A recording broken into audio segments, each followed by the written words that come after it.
ఈ ఊరి పువ్వు కోసం అమ్మడు ఏరు దాటి వచ్చానే, చిన్నవాడి రాక కోసం కళ్ళతో వేచి వేచి చూశానే, ఆయాసం వచ్చేలా 5-6 కిలోమీటర్లు నడిచానే.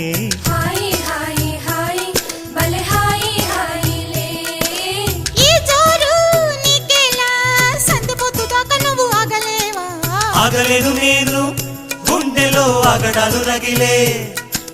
చీకటి పడితే పంచుకో చెంగు చాటు సిరులే, చెలియా నీ దేహం తళతళ మెరిసే బంగారం. అరెరే నీ నోట కవితలు పలికెను ఎన్నో, కోడి కోసం వచ్చావ గోపాల, దాన్ని బుట్ట కింద దాచాను గోపాల, పుట్ట తేనె కావాల గోపాల, దాన్ని ముంతలోన ఉంచాను గోపాల.